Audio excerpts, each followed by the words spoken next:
Hello again and welcome to Hampton Court 2019, and it's at the moment very quiet. We're on press day prior to gala evening, so it's so quiet. Let's have a little look around the stand. And once again I've done an actual planted side and a container planted side, and I've done it on a leaf shape, so it proved a little bit of a headache because it's quite narrow in places. But anyway, it came together. So I'll do this little section first as I'm hovering near it. And I'll kick off with Moonlight, looking fab, and Halcyon, and Francie. And you'll notice a theme developing here. Some good old varieties yet again. Sometimes I really don't think you can beat the old ones. And in front of Francie, I've got Mrs. Minky doing her drapey loveliness. And then in between I've got Radiant Edger. And as I get towards the pointy bit of this end of the stand, I've got Olympic Edger. And I'll come around and I've got Paradigm.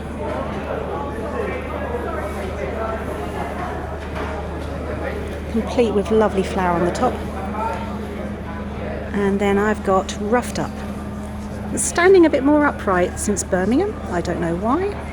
Perhaps it just thinks it's saving itself for Hampton Court, so there you go. So that's the end of that little bit. No, I'll break with the tradition. I'll go around the container side next. So here we go. Familiar posters, a familiar theme, and in the pond I've got at the back Dance With Me and Olympic Sunrise.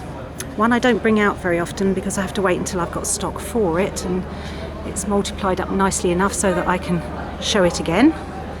And then I've got Nicola, and poor Nicola got somewhat munched on the way up. I found a giant snail in amongst everything. I don't know how that got there. When I packed the trolleys up with the plants on Thursday afternoon that would be, everything was completely clean and clear, but a snail smuggled on board and decided to have a chomp. So I had to lose a few leaves of Nicola. And then I've got Punky, and that's illustrating how a hosta can come through with its new leaves looking quite plain and then develop its variegation. And Punky gets brighter in the centre during the course of the season, so it creates a sort of layered effect with all the new leaf being quite plain and the older leaf being variegated. It's lovely. And then I've got Crystal Dixie, glossy and fabulous, and Forest Shadows and Devon Gold. I've used the same plants as I had from Birmingham, from Gardener's World, because I haven't had enough time to swap plants out or really think about it, to be honest, because it's been so mad and busy at the nursery. So we pan round. So I was looking at isolating plants, but thinking in terms of the fact that they grow beautifully in containers, but also the fact that some plants will do better if they're actually in the ground. Varieties that are on the large and giant size will always do much better if they're allowed to let their roots develop.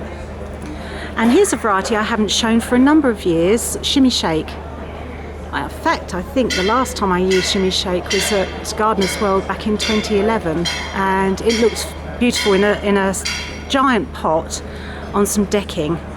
But this is, I decided to use this one to feature the coloured stems in the frying pan. So there we go, there's the frying pan. And alongside Shimmy Shake I have Bedford Rise and Shine. And this isn't the same plant that I used in previous shows because that's got somewhat leggy.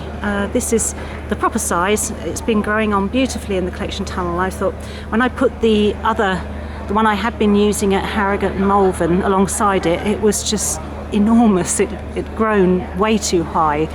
So I wanted to show this one. The problem is when it grows to its normal height, unless you elevate it, it's a job to see the pink petioles, but there you go. So alongside Bedford Rise and Shine in its frying pan, I've got a little bit about dividing hosta and the soil and feed we recommend, and the dish of dirt. And on the end here I have the hanging basket stand.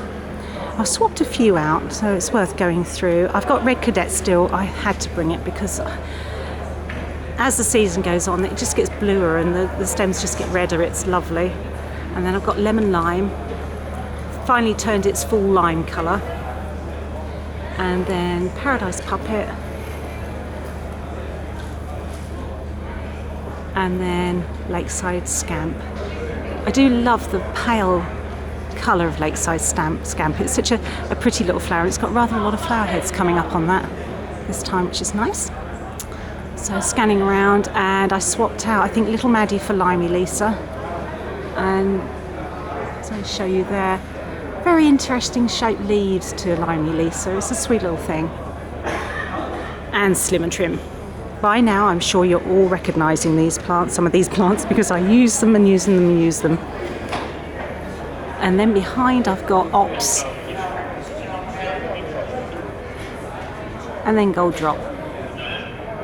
A lovely old favourite. So underneath, I have Quilting Bee. Still looking absolutely lovely. I do love that. Look at that depth of colour. Fabulous. And then I've got Feather Boa. Nice try. And then I thought I'd rest Blue Mouses and bring out Blue Monday because it's got a bigger leaf, small stature plant. It grows about the same height as Blue Mouse is, but it's just nice to show that there are other varieties that have been out there longer and are just as good, if not better. I do like Blue Monday. Then there's Lemon Delight, Glass Hearts, Tango, and another favourite of mine, Harry Van Trier. Do love that. Tightly twisted. I put a chunk of Harry Van Trier in the garden last year and it's grown so brilliantly. It's really proving itself to be garden worthy as well as pot worthy. And then we have Verna Jean. Okay, now as I come round, if I come up again, you can see the other end of the naturally planted section, and I'll hover in first on a variety that I haven't shown before called Moon Lily, and that is so pale, and even the flower scapes are pale green. It's lovely. It's just a essay in subtlety, I suppose. Moon Lily, beautiful.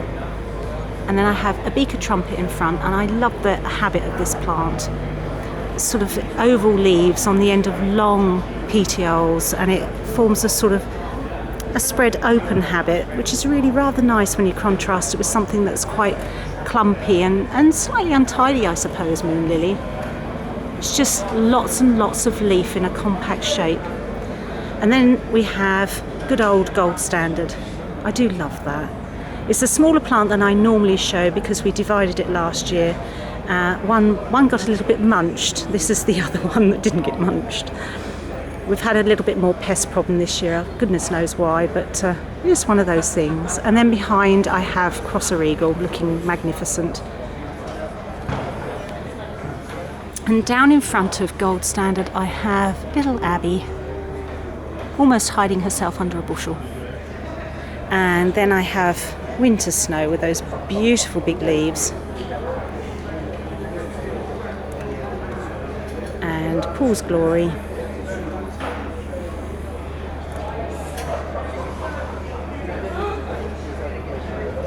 And beside Paul's Glory, alongside the bridge, I have Twiggy. Another beautiful little blue. And behind them all, with a little blast of lime, is Winfield Gold.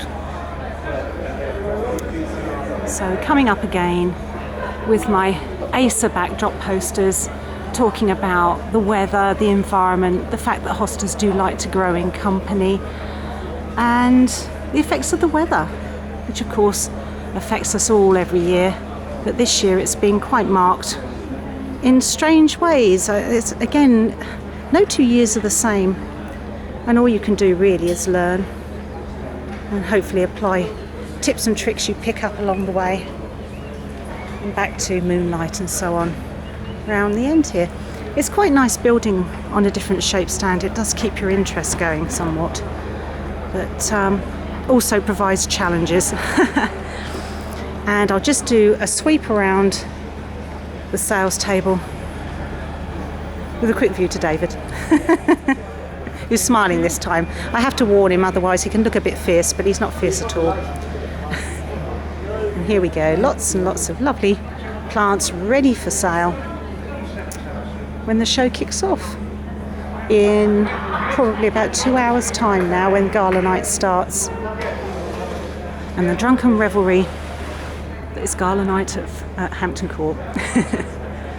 We'll do another little sweep around, and I'll just pan in over there to Hoekerholik's little windmill in Amsterdam. They've even got the mice on there, it's gorgeous. And then I've got Primrose Hall with their peonies, Tony and Jane Tinings with their passiflora and so on, and then Don and Julia with their bromeliads and air plants, and all round stunning stand. In our little section we've got Ottershaw cacti, and then hearts lilies. And just behind us, just behind David, William Dyson's salvias, beautiful, and of course Collins carousel, Rualin fuchsias. And that's a little flavour of Hampton Court 2019. Bye for now.